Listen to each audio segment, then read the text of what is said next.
जय हिंद, नमस्कार, वंदे मातरम। प्यारे साथियों, एम गुरुकुल पर मैं अंकित आप सभी साथियों का हार्दिक स्वागत करता हूं, हार्दिक अभिनंदन करता हूं। साथियों, बहुत बड़ी खुशखबरी निकल कर आप लोगों के लिए वैकेंसी के लिए आ रही है कि सर्वप्रथम तो योगी आदित्यनाथ जी ने घोषणा की है कि बहुत जल्द ही आपके 40,000 और यूपी सिपाही की भर्ती निकालेंगे। ठीक है, और इसी के साथ ही साथ क्या है कि आपकी रेलवे में भी एक अच्छे नंबर में वैकेंसी देखने को मिलने की पूरी उम्मीद है। तो साथियों, हम लोग अपनी उस तैयारी के लिए अभी से कमर एकदम कसते हुए चलेंगे। और आज का वीडियो बहुत ही आप लोगों के लिए इम्पॉर्टेंट होने वाला है, क्योंकि आज हम लोग जीके जीएस के वेरी मोस्ट इम्पॉर्टेंट क्वेश्चंस इस वीडियो के माध्यम से देखने का प्रयास करेंगे। ऐसे क्वेश्चंस जो कि अपने आप में संपूर्ण हैं, अपने आप में परिपूर्ण हैं। तो आइए मां शारदे के स्मरण करते हुए हम लोग अपनी आज की वीडियो का शुभारंभ करें।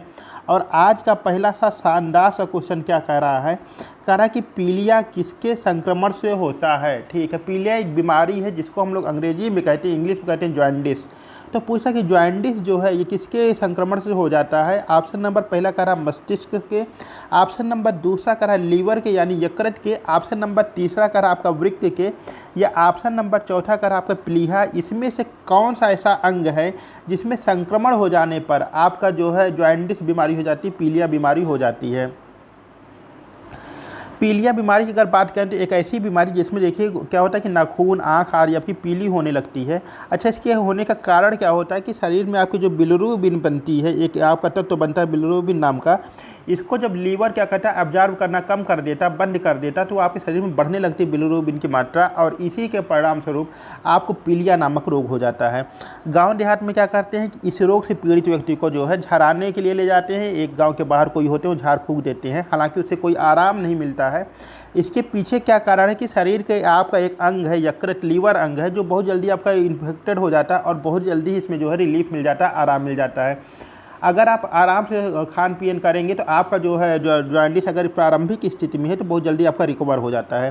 तो कह रहा है कि पीलिया किसके संक्रमण से होता है, तो यहाँ पर आपका ऑप्शन नंबर दूसरा करेक्ट हो जाएगा, यानी कि जो है आपका यकृत किसके, आपके लीवर में जब इन्फेक्शन हो जाता है तो उसको कहते हैं पीलिया, यानी जॉन्डिस बीमारी आपकी हो जाती है।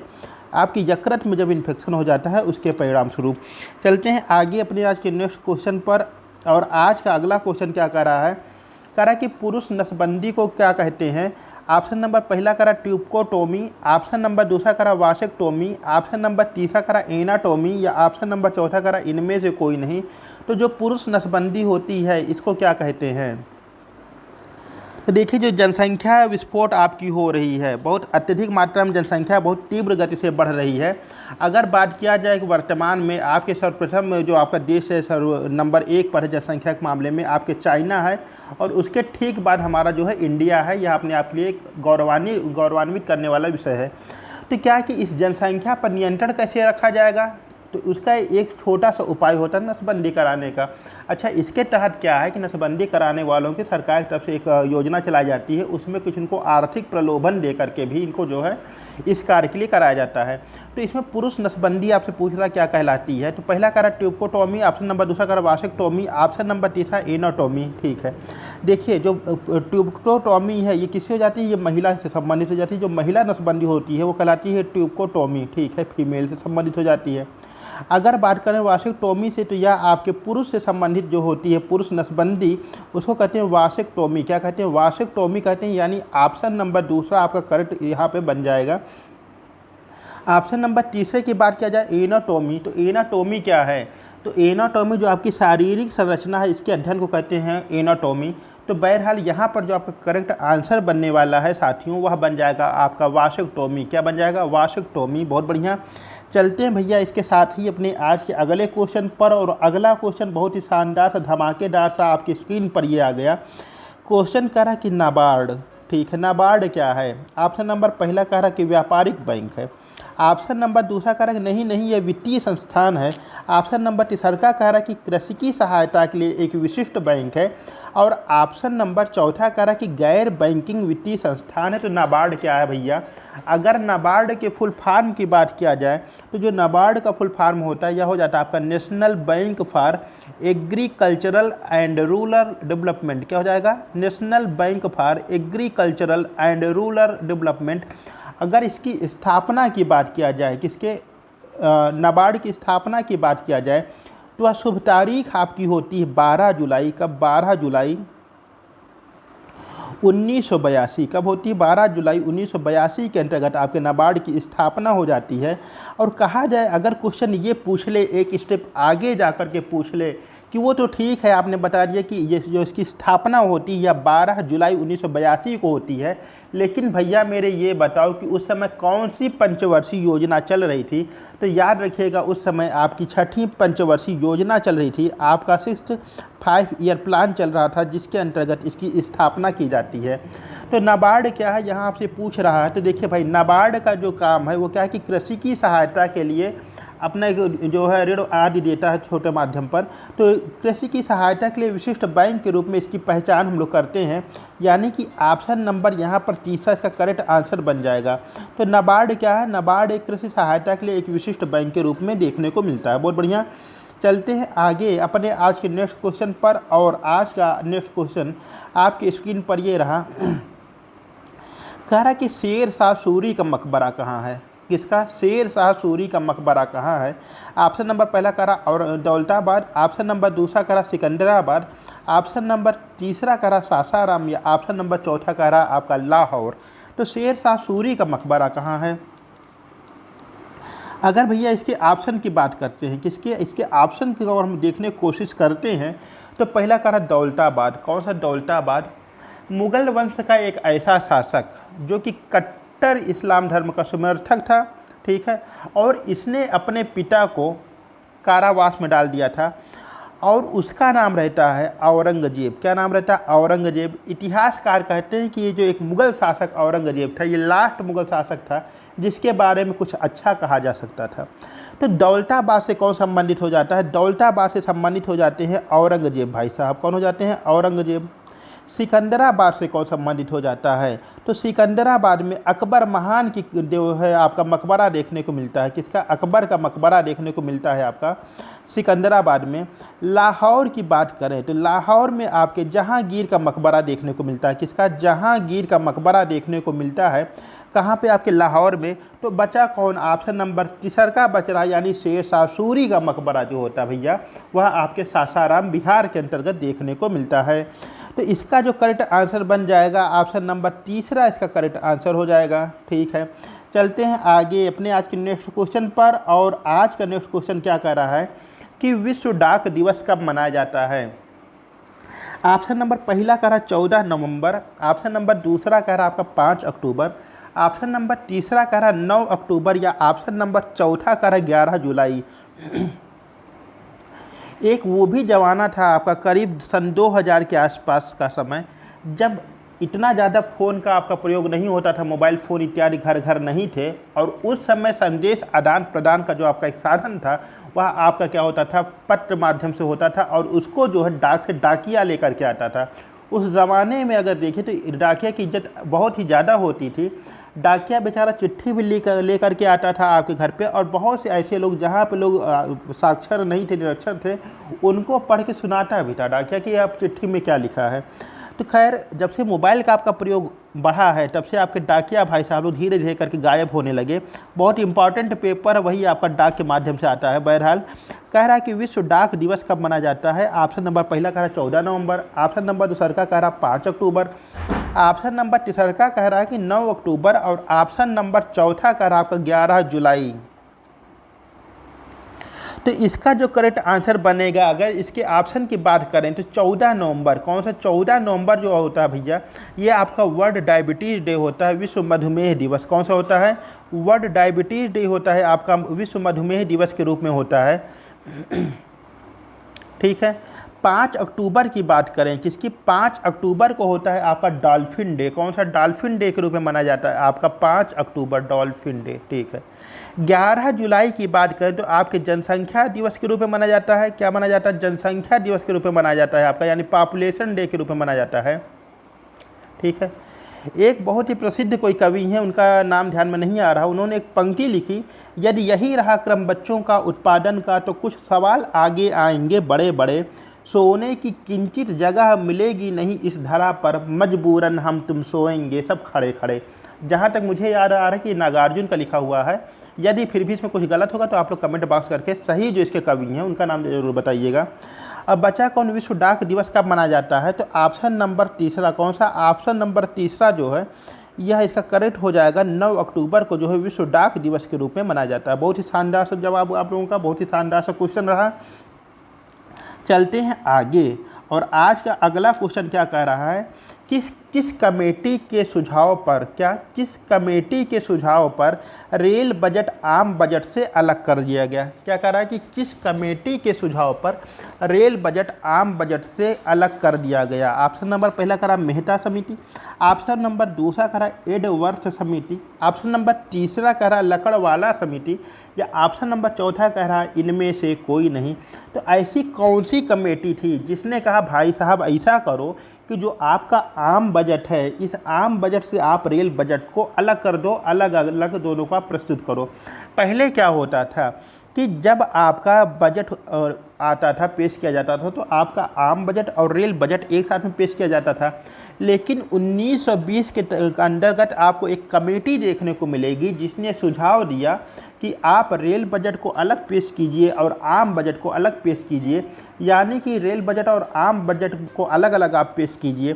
ठीक है, तो इस कमेटी के सुझाव पर अमल करते हुए 1924 से क्या हुआ कि आपका रेल बजट और आम बजट पृथक पृथक पेश होने लगा। और यह परंपरा लंबे समय तक चलती है, यह परंपरा आपकी चलती है लंबे समय तक, 2016 तक। कब तक चलती है? 2016 तक। और 2016 में क्या किया गया, इस परंपरा को खंडन करते हुए फिर से रेल बजट और आम बजट को एक साथ पेश किया जाने लगा। ठीक है, तो कमेटी कौन सी थी? तो कमेटी थी आपकी एडवर्थ समिति। कौन सी कमेटी थी आपकी? एडवर्थ कमेटी आपकी थी। इस कमेटी ने कहा था कि रेल बजट और आम बजट को आप पृथक पृथक कर दीजिए। ठीक है, बचे मेहता समिति। मेहता समिति की अगर हम लोग बात करें तो आप कैसे भूल सकते हैं बलवंत राय मेहता साहब का नाम। किसका? बलवंत राय मेहता साहब का नाम। और ये संबंधित हो जाते हैं आपके पंचायती राज से। किससे हो जाते हैं? पंचायती राज से। लकड़वाला समिति, लकड़वाला समिति जो होती है आपकी गरीबी से संबंधित हो जाती है। किससे हो जाती है? गरीबी से संबंधित हो जाती है लकड़वाला समिति। ठीक है, चलते हैं आगे अपने आज के नेक्स्ट क्वेश्चन पर। और आज का नेक्स्ट क्वेश्चन क्या कह रहा है? कह रहा है कि नीति आयोग के वर्तमान में सीईओ यानी कि चीफ एग्जीक्यूटिव ऑफिसर कौन है?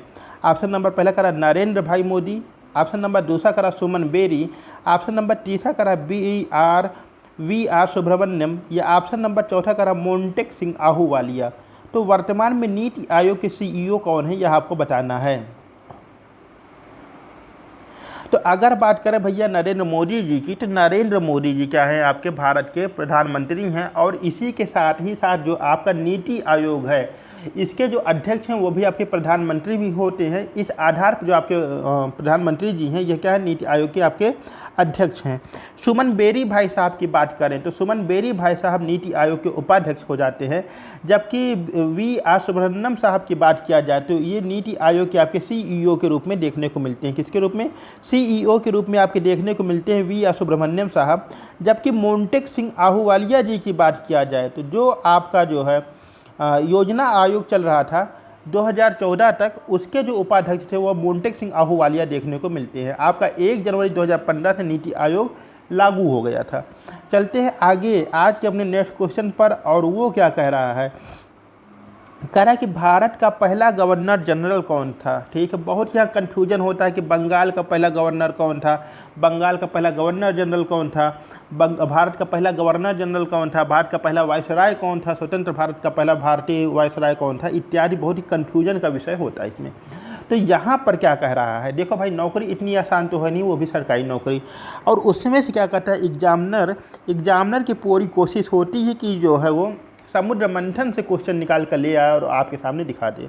तो भारत का पहला गवर्नर जनरल कौन सा था यह आपसे पूछ रहा है। तो देखो भाई, तारीख होती है क्या? तारीख होती है आपकी, साल होता है 1833 का। कौन सा साल होता है आपके? 1833 का। और 1833 का जो आपका साल होता है बहुत ही क्या होता है? इम्पॉर्टेंट होता है। क्या होता है? बहुत ही इम्पॉर्टेंट होता है, क्योंकि इसमें कहा गया कि जो बंगाल का गवर्नर जनरल है वो भारत का क्या होगा? गवर्नर जनरल कहलाएगा। संजोग से उस समय जो बंगाल का गवर्नर जनरल था वह था आपका लॉर्ड बेटिंग, और लॉर्ड बेटिंग वहाँ पर आपका गवर्नर जनरल था। तो और उसी अधिनियम में कहा गया कि जो बंगाल गवर्नर जनरल है अब भारत का गवर्नर जनरल कहलाएगा। इस आधार पर जो लॉर्ड बेटिंग थे वो भारत के पहले गवर्नर जनरल बन जाते हैं 1833 के अंतर्गत। तो यहाँ पर विकल्प नंबर तीसरा हमारा क्या हो जाएगा, परम सत्य हो जाएगा। चलते मेरे प्यारे साथियों अपने आज के अगले क्वेश्चन पर, और इसी के साथ ही साथ क्वेश्चन आपका अगला कह रहा कि सत्यार्थ प्रकाश के लेखक हैं।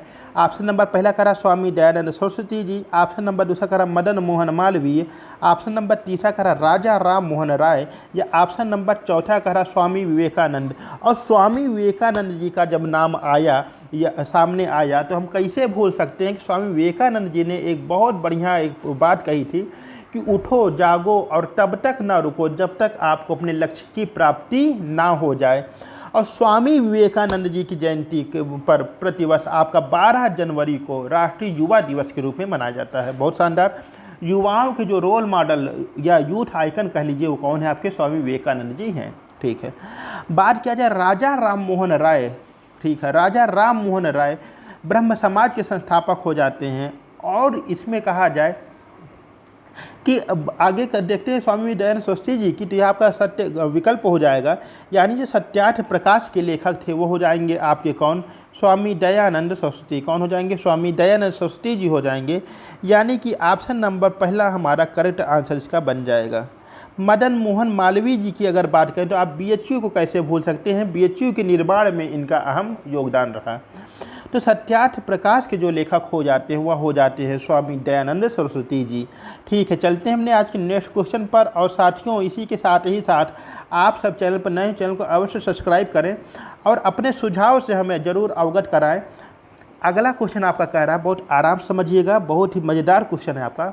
कह रहा है कि किस वर्ष का शासनकाल न्यूनतम था। ठीक है, यानी क्वेश्चन आपसे कहना चाह रहा है कि दिल्ली सल्तनत का वह कौन सा वंश था जो बहुत सूक्ष्म समय तक यानी थोड़े समय तक जिसका जो है टाइम पीरियड रहा शासन करने का। ऑप्शन नंबर पहला कह रहा तुगलक वंश, ऑप्शन नंबर दूसरा कह रहा मामलूक वंश, ऑप्शन नंबर तीसरा कह रहा सैयद वंश, या ऑप्शन नंबर चौथा कह रहा खिलजी वंश। क्या कह रहा है, खिलजी वंश। तो इसमें से आपका करेक्ट आंसर कौन सा हो जाएगा यह आपको बताना है। देखो भाई ये क्वेश्चन बनता है क्या कि इसको क्रम से लगाइए, बड़े आराम से लगा लोगे आप।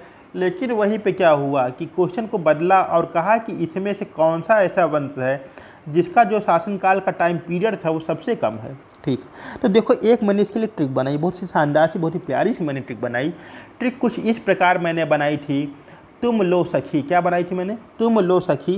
देखो हम लोग करते क्या है, बहुत अपने आप को प्रेफरेंस देते हैं किसी वस्तु को लेने के लिए, लेकिन यहाँ क्या हो कि सखी के लिए एक विशेष तरह का प्यार मन में उमड़ा तो उसको जो है प्रायोरिटी दे दिए, तुम लो सखी। तू से बन जाएगा आपका तुगलक वंश, माँ से बन जाएगा मामलूक वंश, सास से बन जाएगा, लो से बन जाएगा आपका लोधी वंश, सात से बन जाएगा आपका सैयद वंश, और खी से बन जाएगा आपका खिलजी वंश।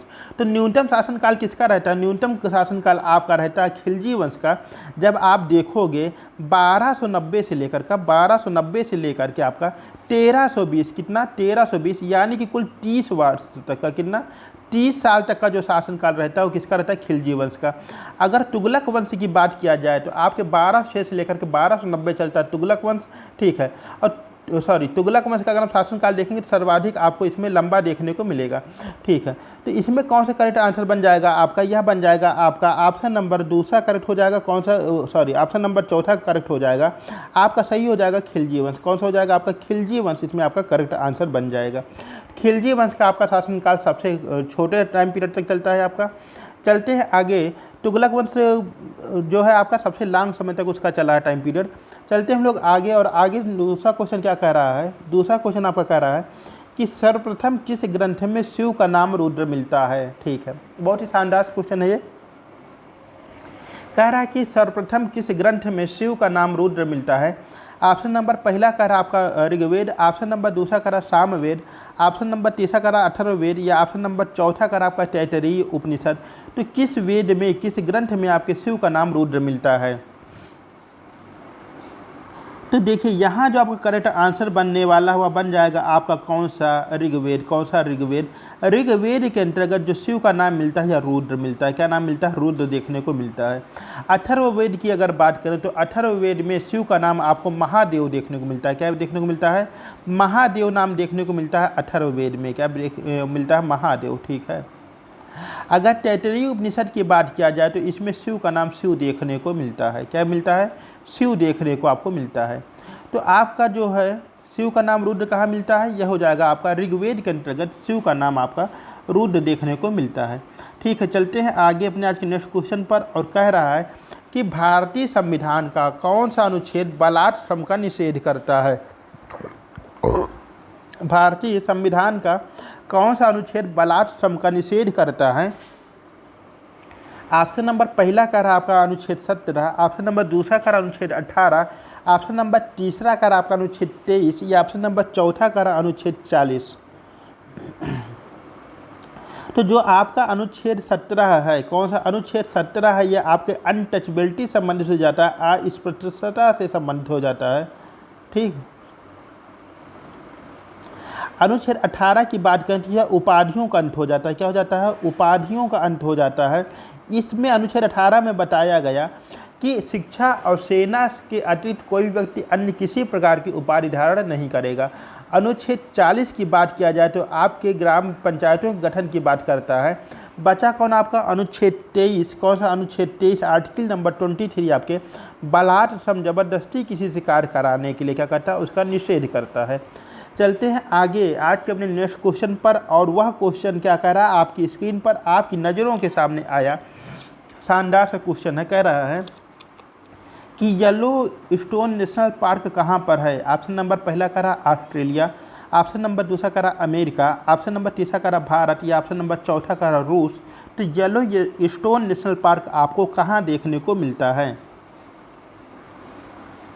यूं ही कट जाएगा सफ़र। तो जो आपका येलो स्टोन नेशनल पार्क है यह आपका अमेरिका में देखने को मिलता है। कहाँ देखने को मिलता है? अमेरिका में देखने को मिलता है, यानी कि विकल्प नंबर दूसरा हमारा यहाँ पर करेक्ट आंसर बन जाएगा। चलते हैं आगे आज के अपने नेक्स्ट क्वेश्चन पर। और कह रहा है तिरिचमीर चोटी कहाँ है? ठीक है, यानी तिरिचमीर चोटी आपकी कहाँ पर है, या ये कह सकते हैं किस देश की सबसे ऊंची चोटी आपकी तिरिचमीर नाम से जानी जाती है। ऑप्शन नंबर 1 है आपका पाकिस्तान, ऑप्शन नंबर दूसरा कह रहा है श्रीलंका, ऑप्शन नंबर तीसरा कह रहा आपका म्यांमार या ऑप्शन नंबर चौथा कह रहा आपका नेपाल। तो देखिए जो श्रीलंका की हो जाती है पिडुरा टालागाला। ठीक है, म्यांमार की बात किया जाए तो हरारा बुकाजी हो जाता है, और नेपाल की हो जाती है माउंट एवरेस्ट आपकी। तो बचा कौन? पाकिस्तान। किसका हो जाता है? पाकिस्तान। पाकिस्तान की जो सबसे ऊंची चोटी है वो हो जाती है तिरिचमीर, और यह आपके हिंदू कुश पर्वत पर स्थित है। कहाँ पर है? हिंदू कुश पर्वत है। हिंदू कुश पर्वत की जो सबसे ऊंची चोटी आपको देखने को मिलती है वह हो जाती है तिरिचमीर। चलते हमने आज के अंतिम क्वेश्चन की ओर रुख करते हैं अपना। और आज का अपना अंतिम क्वेश्चन क्या कह रहा है? कह रहा है किस देश को नहरों का देश कहते हैं? क्या? किस देश को नहरों का देश कहते हैं? ऑप्शन नंबर पहला करा फिनलैंड, ऑप्शन नंबर दूसरा करा म्यांमार, ऑप्शन नंबर तीसरा करा पाकिस्तान या ऑप्शन नंबर चौथा करा भारत।